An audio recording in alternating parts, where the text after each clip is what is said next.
할렐루야. 오늘 하루도 하나님 은혜와 사랑 가운데 우리를 이끌어 인도해 주실 줄로 믿습니다. 다 같이 사도신경으로 신앙 고백 같이 하심으로 새벽 예배 하나님 앞에 함께 드리십니다. 전능하사 천지를 만드신 하나님 아버지를 내가 믿사오며 그 외아들 우리 주 예수 그리스도를 믿사오니 이는 성령으로 잉태하사 동정녀 마리아에게 나시고 본디오 빌라도에게 고난을 받으사 십자가에 못 박혀 죽으시고 장사한 지 사흘 만에 죽은 자 가운데서 다시 살아나시며 하늘로 오르사 전능하신 하나님 우편에 앉아 계시다가 저로로서 산 자와 죽은 자를 심판하러 오시리라. 성령을 믿사오며 거룩한 공예와 성도가 서로 통하는 것과 죄를 사해 주시는 것과 몸이 다시 사는 것과 영원히 사는 것을 믿사옵나이다. 아멘. 할렐루야.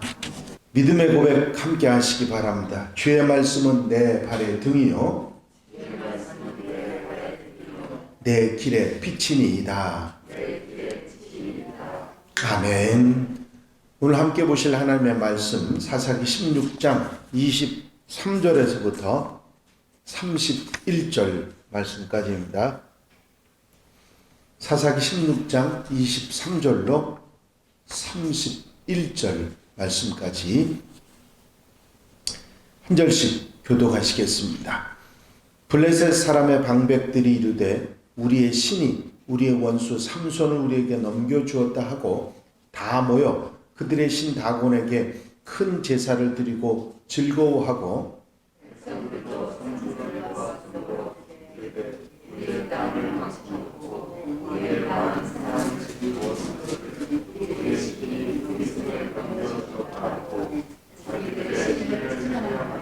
그들의 마음이 즐거울 때에 이르되 삼손을 불러다가 우리를 위하여 제주를 부리게 하자 하고 옥에서 삼손을 불러내매 삼손이 그들을 위하여 제주를 부리니라. 그들이 삼손을 두 기둥 사이에 세웠더니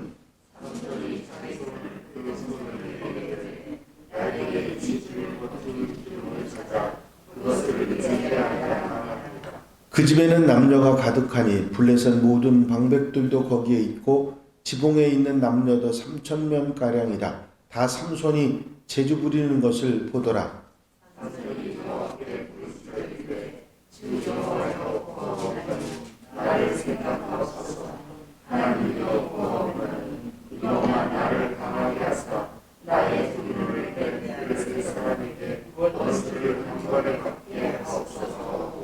삼손이 집을 버틴 두 기둥 가운데 하나는 왼손으로 하나는 오른손으로 껴 의지하고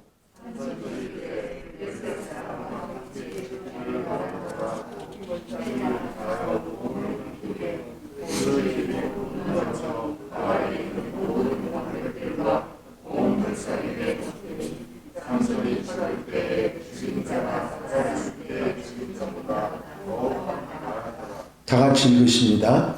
그의 형제와 아버지의 온 집이 다 내려가서 그의 시체를 가지고 올라와서 소라와 에스다올 사이 그의 아버지 마노아의 장지에 장사하니라. 삼손이 이스라엘의 사사로 20년 동안 지냈더라. 아멘. 할렐루야. 오늘 함께 보신 하나님의 말씀은 삼손의 최후의 모습에 관한 말씀입니다.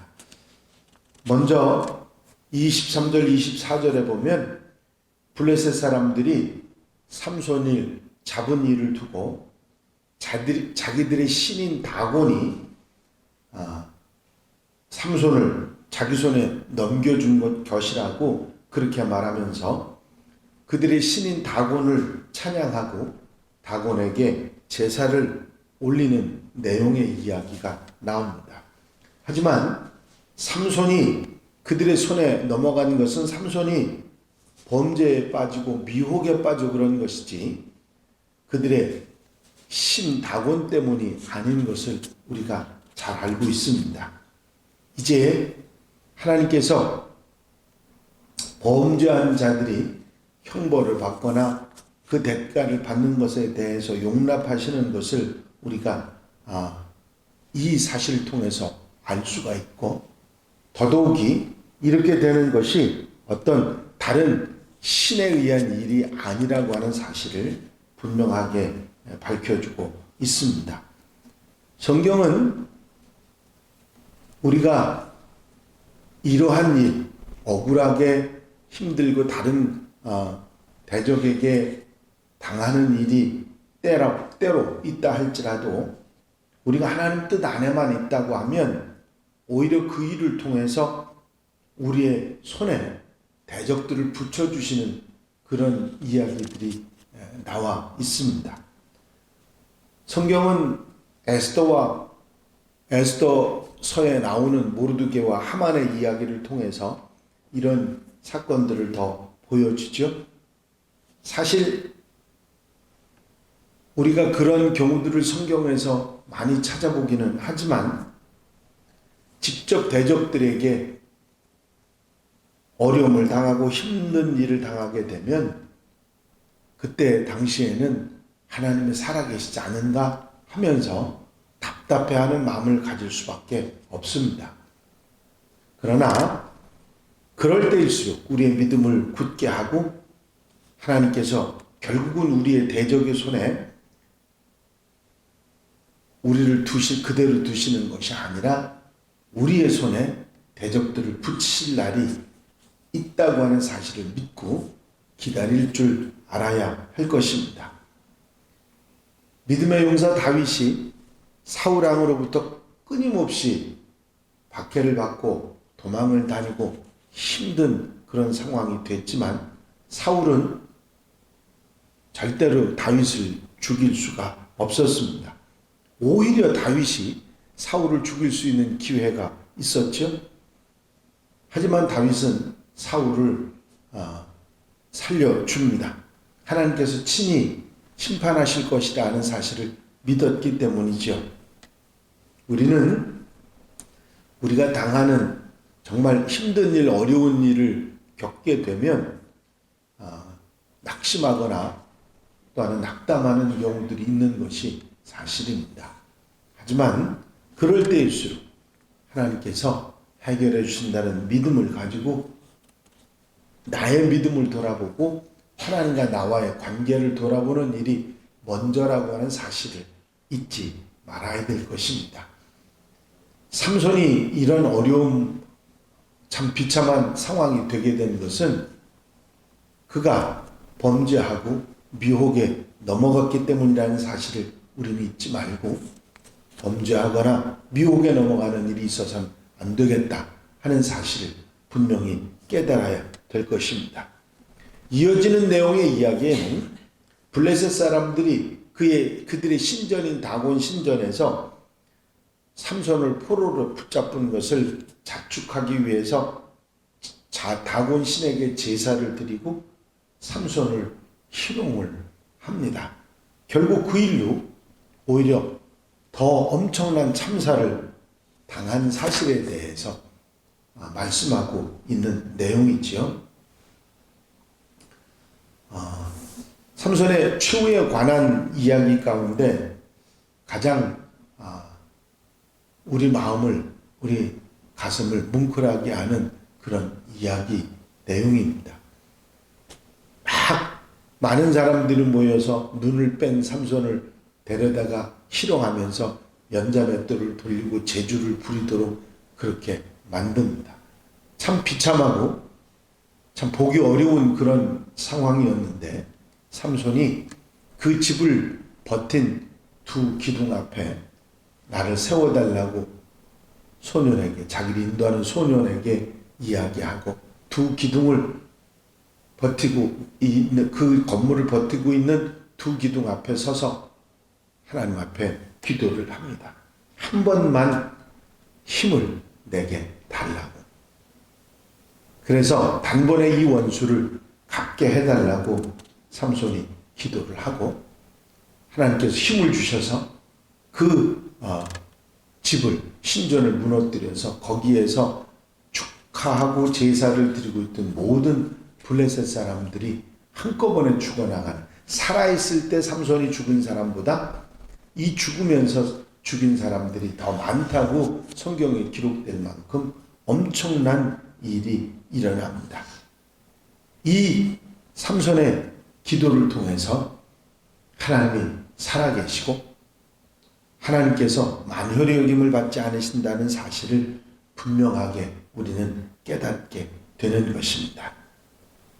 어떻게 생각하면 삼손이 드렸던 기도는 거기에 현장에 앉아있던 블레셋 사람들에게는 엄청난 참남한 일이나 모욕적인 일로 받아들였을 수 있습니다. 신전에서 다곤 신전에서 다곤을 부른 게 아니라 하나님의 이름을 부르고 기도하는 소리가 들렸기 때문입니다.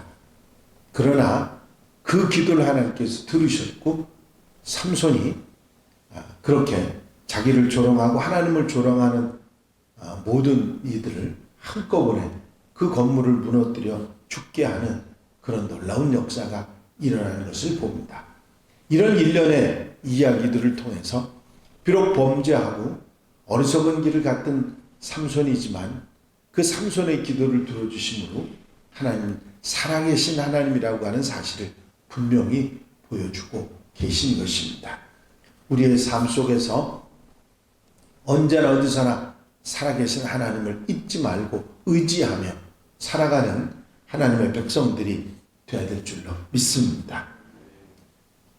비장한 결단을 가지고 하나님 앞에 기도하며 하나님을 바라보는 자는 하나님의 기적을 체험하게 되는 사실을 이 삼손의 마지막 이야기 통해서도 알 수가 있는 것입니다. 성경 속에 보면 이 삼손 말고도 이런 믿음의 용사들의 얘기가 상당히 많이 나와 있습니다. 있을 수 없는 그런 일들을 하나님의 능력으로 행해지는 일들이 너무 많이 나와 있죠. 모세의 이야기, 기도원의 300용사의 이야기, 다윗 왕의 이야기, 엘리야, 에스더, 다니엘과 그의 세 친구, 굉장한 위기 상황, 더 이상 어찌할 수 없는 절망적인 상황 속에서도 하나님의 권능이 나타나고 대적들이 물리치게 되고 하나님의 살아계신 하나님의 역사를 증거하는 그런 이야기들이 나와 있습니다. 이제 삼손의 이런 모습을 우리가 생각하면서 범죄의 자리에 들어가지 않고 미혹에 넘어가지 않는 하나님의 백성들이 되어야 될 뿐만 아니라 때로 우리가 힘들고 어려운 상황이 된다 할지라도 살아계신 하나님을 믿고 있지 않은데 흔들리지 않는 하나님의 백성들이 되어야 될 줄로 믿습니다. 우리가 믿음에 있어서 흔들리지 않는다고 하면 그 믿음을 통해서 하나님의 역사는 반드시 일어난다 하는 사실을 믿고 있지하며 살아가는 하나님의 백성들이 되어야 될 줄로 믿습니다.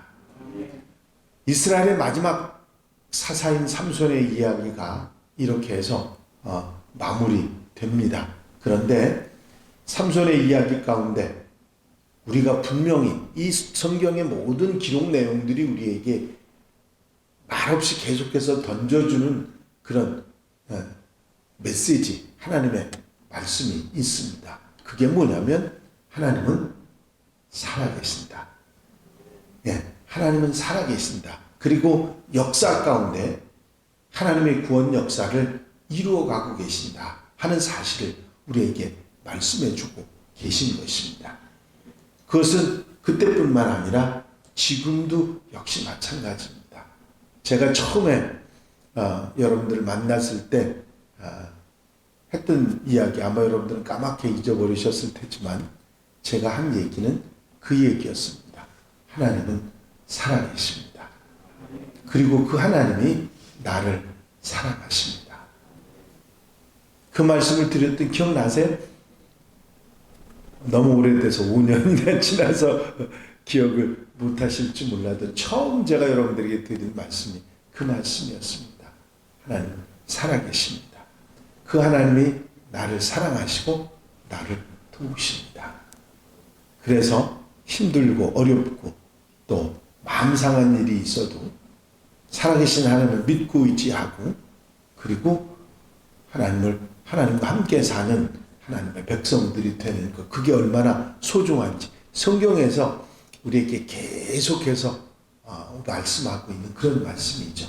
잊지 마시고 살아계신 하나님을 의지하고 오늘 하루도 아름답게 복되게 사는 귀한 한 날이 되시기를 주의 이름으로 축원합니다. 축원합니다.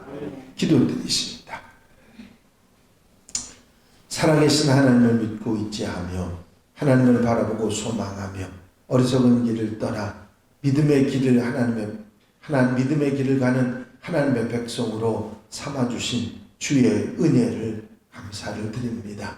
이 한 날의 삶을 시작하면서도 살아계신 하나님을 의지하고 하나님을 믿고 의지하며 어려움 속에서도 소망을 가지고 살게 해주신 주의 은혜와 주의 말씀을 감사를 드립니다.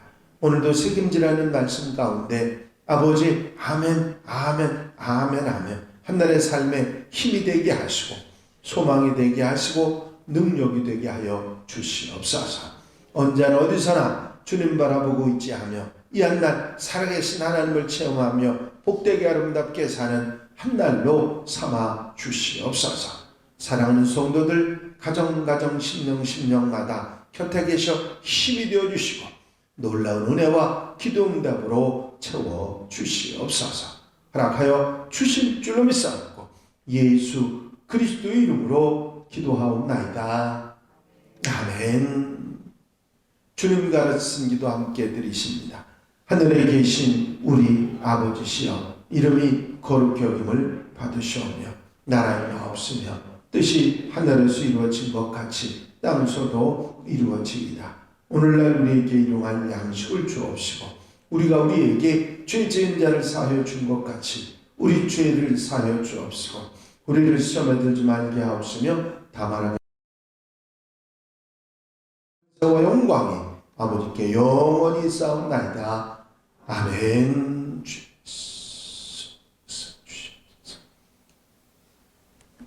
이 시간 기도하실 때에 교회 부흥과 발전을 위해서 공동기도 제목들을 위해서 중보기도할 분들을 위해서 특별히 질병에 힘들어하는 분 치유를 위해서 기도해 주시고 자유롭게 기도하실 텐데 올 한 해 우리 교회 목표인 아름다운 성도 아름다운 교회가 이루어지게 해달라고 기도하시고 자유롭게 기도하시기 바랍니다.